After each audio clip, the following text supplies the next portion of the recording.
Hello दोस्तों, मैं इस वीडियो में आपको CBSE class 9th maths chapter 6 lines and angles के इंट्रोडक्शन के बारे में बतलाने जा रही हूँ। ठीक है, तो हम इसमें देखेंगे कुछ एंगल्स के बारे में, हम इसमें डिटेल से जानेंगे कि इंटीरियर एंगल क्या है, एक्सटीरियर एंगल क्या है, ये सारे एंगल्स के बारे में हम जानेंगे। ठीक है, एक एक करके। सबसे पहले हम देखते हैं ये एम एंड एन, ये दो क्या है, लाइन्स गिवन है। इसके ऊपर से जो है कट करते हुए एक लाइन जाएगी, क्रॉस करते हुए, उसे हम क्या बोलते हैं, ट्रांसवर्सल लाइन बोलते हैं। ठीक है, तो यहाँ पे जो एल हमारा है वो क्या है, एम एंड एन लाइन्स है। ठीक है, ये जो एम एंड एन हमारे क्या है, लाइन्स है। ठीक है, और यहाँ पे जो एल है वो क्या है, ट्रांसवर्सल लाइन हुआ। ठीक है, ट्रांसवर्सल लाइन है।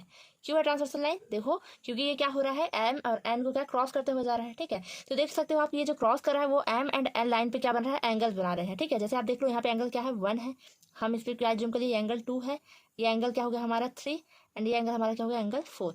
इसी तरह ये हमारा हो गया एंगल 5, एंगल 6 एंड एंगल 7, और ये क्या हो गया, एंगल 8। ठीक है, तो हम यहाँ पर देखेंगे कौन हमारा इंटीरियर एंगल है, एक्सटीरियर एंगल, ये सारे एंगल्स हम किसे कहेंगे। इंटीरियर एंगल किसे कहेंगे दोस्तों, इंटीरियर मैंने अंदर के जो होंगे। ठीक है, तो आप देखो ये लाइन एम है और ये लाइन क्या है, एन है। तो एम एंड एन ये दोनों के जो अंदर, तो देख रहे हो ना, ये कवर एरिया है, तो मतलब इनके अंदर जो एंगल्स है ना, इंटरनल पार्ट में जो आ रहा है, उसे हम क्या बोलेंगे, इंटीरियर एंगल बोलेंगे। तो दोस्तों इंटीरियर एंगल क्या होंगे, ये लाइन के अंदर कौन कौन से एंगल्स बन रहे हैं, angle 2, angle 3, angle 5 and angle 8। तो ये लाइन के जो भी अंदर एंगल्स है वो आपके हो गए इंटीरियर एंगल। तो आप यहाँ पे देखो, इंटीरियर एंगल हुआ आपका angle 2, angle 5, angle 8 and angle 3 है। This all are angles are interior angle. अब हम देखेंगे एक्सटीरियर एंगल क्या है। तो एक्सटीरियर एंगल में देखो ये जो लाइंस है, इनके बाहर कौन कौन सा एंगल बन रहा है, angle 1, angle 4, angle 6, angle 7। Exterior मैंने एक्सटर्नल पार्ट पे जो बन रहे हैं। ठीक है, तो आपके एंगल 1, एंगल 4 और एंगल 6 एंड एंगल 7। ठीक है, ये सारे एंगल्स आपके क्या हो जाएंगे, एक्सटीरियर एंगल। अब हमको देखना है करस्पॉन्डिंग एंगल। तो देखो करस्पॉन्डिंग मैंने क्या होता है, मैंने जो सेम प्लेसेस पे सेम जगह पर बनेंगे। ठीक है, जैसे हम देखिए ये ट्रांसवर्सल लाइन है, ट्रांसवर्सल लाइन की अगर हम इस तरह वाले राइट साइड में देखें तो देखो ये लाइन के अबव क्या है, एंगल 1 है, और ये लाइन के अबव क्या है, एंगल 5।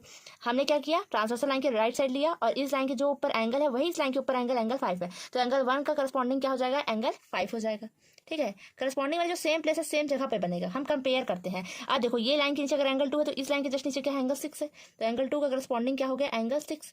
इसी तरह आप इधर देखो, एंगल 4 लेफ्ट साइड में लाइन के ऊपर एंगल 4 है, यहाँ लाइन के ऊपर एंगल 8 है, तो एंगल 4 का करस्पॉन्डिंग क्या हो गया, एंगल 8। इसी तरह आप देखो ये लाइन के नीचे एंगल 3 है, यहाँ पे एंगल 7, तो एंगल 3 का जो करस्पॉन्डिंग एंगल हुआ वो आपका हो गया एंगल 7।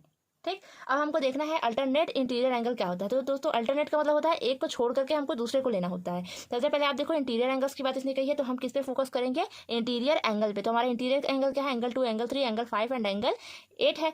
ठीक है, अब इसे हमको लेना है अल्टरनेट। तो अगर हम एंगल 2 का अल्टरनेट ले तो एंगल 2 के बाद एक एंगल आप छोड़ो, एंगल 5, फिर आपको सेकंड वाला लेना है, तो एंगल 8। ठीक है, तो एंगल 2 का सॉरी अल्टरनेट इंटीरियर क्या हो गया, एंगल 8 हो गया। ठीक है, तो एंगल 2 इज इक्वल टू क्या हो जाएगा उसका अल्टरनेट इंटीरियर, एंगल 8। मैंने आपको इंटीरियर एंगल लेना है लेकिन अल्टरनेट मैंने एक को छोड़ करके दूसरा।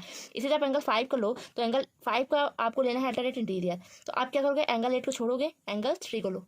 इस तरह आप फाइंड कर सकते हो। ठीक है, तो इसी तरह एंगल 2 का एंगल 8, एंगल 3 का एंगल 5, इस तरह होता है। इसी तरह हम लोग एक्सटीरियर एंगल की बात करेंगे तो हमको क्या करना है, इंटीरियर को छोड़ना है, हमको एक्सटीरियर पे फोकस करना है, 1, 6, 7, 4 पे।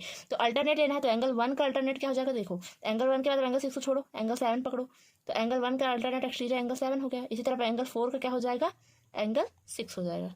ठीक है दोस्तों, इसके आगे हम देखते हैं कि ये वर्टिकली अपोजिट एंगल क्या है। ठीक है, तो वर्टिकली अपोजिट एंगल में क्या होता है, देखो ये आपके क्या है, ऐसे वर्टिकल अपोजिट एंगल हम इसे कहते हैं। जैसे मान लो यहाँ पे क्या है, एंगल 1 है, एंगल 2 है। ठीक है, तो ये एक दूसरे क्या हो गए, वर्टिकली हो गए, एंड एक दूसरे क्या है, अपोजिट। तो एंगल 1 किसके इक्वल होगा, एंगल 2 के। तो यहाँ पे एंगल 1 का वर्टिकली अपोजिट एंगल क्या है, एंगल 2 है। और आप मान लो यहाँ पे क्या है, एंगल 3 फॉर्म कर रहे हो, यहाँ पे क्या एंगल 4। तो एंगल 3 का वर्टिकली अपोजिट एंगल क्या हो जाएगा, एंगल 4 हो जाएगा। जब भी ये एक्स टाइप का कोई भी आपका जो जहाँ पे क्या होगा, इस तरह की लाइन एक क्रॉस करेंगे तो वहाँ पे आपके कौन से एंगल्स फॉर्म होते हैं, वर्टिकली अपोजिट एंगल। ठीक है, अब देखो आप यहाँ पे क्या करना है, लीनियर पेयर। तो लीनियर पेयर में आपका स्ट्रेट एंगल बनता है 180 डिग्री। ठीक है, यहाँ पे आपको क्या होगा, एक स्ट्रेट एंगल होगा जो कितने का होता है, 180 डिग्री होता है। ठीक है, तो यहाँ पे आपके जितने भी एंगल्स बने, ठीक है, जैसे मान लो ये आपका क्या हो रहा है, ये कोई एंगल्स है। ठीक है, यहाँ पर भी आपका कोई एंगल है, तो ये सारे जो एंगल्स बन रहे हैं, ठीक, मतलब ये एंगल और ये एंगल और ये एंगल, इन सब का जो सम है, ये मान लो ये पॉइंट ओ, ये क्या हो गया, ए है, ये बी है, ये आपका सी है एंड ये डी है। तो यहाँ पे जो एंगल क्या बन रहा है, ए ओ बी।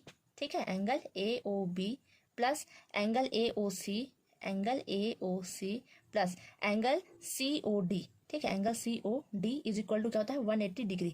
तो 180 डिग्री देखो ये लीनियर पेयर क्या होता है, ये कोई भी आपकी एक लाइन स्ट्रेट लाइन में जो जितने भी एंगल्स बनते हैं उन सब के सम क्या होते हैं 180 डिग्री होता है, क्योंकि स्ट्रेट एंगल कितने का होता है 180 डिग्री होता है। तो इस तरह के जो एंगल्स होते हैं उसे हम बोलते हैं लीनियर पेयर। आपके यहाँ पे चाहे जितने भी एंगल्स हो, आप यहाँ पे और भी एंगल ड्रा कर सकते हो, मान लो आपके ये एंगल्स हो गए, यहाँ पे और एंगल्स आपने ले लिया, तो ये और ये एंगल इन सबको मिला के जो सम होगा टोटल वो कितना होगा 180 डिग्री होगा। ठीक है। अब देखो दोस्तों कॉम्प्लीमेंट्री एंगल्स क्या होते हैं, तो कॉम्प्लीमेंट्री एंगल्स वो होते हैं sum of two angles are 90 degree. Complementary angle कैसे होंगे, ऐसे दो एंगल्स जिनका सम कितना हो 90 डिग्री हो। ठीक है। मान लो आपको क्या कर रहा है, एक क्वेश्चन आपको मतलब आपको दिया 60 डिग्री, तो अगर उसने पूछा कि 60 डिग्री का कॉम्प्लीमेंट्री एंगल क्या होगा, तो आपको क्या करना पड़ेगा, आप क्या करोगे 90 में से 60 को माइनस कर दो, 90 में 60 माइनस कर दोगे तो आपको पता चल जाएगा कि इसका कॉम्प्लीमेंट्री एंगल क्या है 30 डिग्री। ठीक है। और आप चेक कर सकते हो कि 60 + 30 का जो सम है वो कितना होता है 90 डिग्री। ठीक। इसी तरह अगर आपको मान लो दूसरा कोई क्वेश्चन देता है कितना, मान लो आपको दिया 35 डिग्री, आपसे पूछा उसने इसके कॉम्प्लीमेंट्री एंगल क्या होगा, तो टोटल सम कितना है 90, तो 90 में आप 35 को माइनस कर दो। ठीक है। तो 90 में 35 माइनस कर दोगे तो इसका सम जो आपका कॉम्प्लीमेंट्री एंगल है पता चल जाएगा। तो 10 में 5 माइनस करो 5 1, तो आपका 8 में 3 करो 55 डिग्री। ठीक है। आप इस तरह क्या कर सकते हो, कॉम्प्लीमेंट्री एंगल फाइंड कर सकते हो। अब इसी तरह आपको अगर सप्लीमेंट्री एंगल्स पूछ रहा है, तो सप्लीमेंट्री एंगल्स में क्या होता है कि sum of two angles are 180 degree होता है। मान लो आपको फर्स्ट कोई एंगल कितना है 90 डिग्री है, तो इसका सप्लीमेंट्री क्या होगा, तो देखो 180 में आप इस 90 को माइनस कर दो तो आपको कितना मिल जाएगा 90 डिग्री। ठीक है। तो 90 डिग्री का सप्लीमेंट्री एंगल क्या है 90 डिग्री। 90 में आप 90 ऐड करोगे तभी तो आपको 180 मिलेगा। ठीक है। अगर मान लो आपको यहाँ पे क्या दिया हुआ है 70 डिग्री, तो 70 डिग्री का कॉम्प्लीमेंट्री एंगल कैसे निकालेंगे, 180 माइनस क्या हो जाएगा 70 डिग्री कर लो, तो आपको क्या आ गया 110 डिग्री आ गया। ठीक है। तो अगर हम 110 में 70 ऐड करें तो 180 मिलेगा। मतलब आपको ऐसे वैल्यू चाहिए जिसको हम इसके साथ ऐड करें तो हमें उस वैल्यू को दे। ठीक है। कॉम्प्लीमेंट्री एंगल में हमें जो सम ऑफ टू एंगल्स 90 डिग्री आने चाहिए एंड कॉम्प्लीमेंट्री में सम ऑफ टू एंगल्स 180 आने चाहिए। ठीक है दोस्तों, ये हुआ आपका इंट्रोडक्शन। प्लीज़ हमारे चैनल को लाइक शेयर एंड ज़्यादा से ज़्यादा सब्सक्राइब करने की कोशिश करें।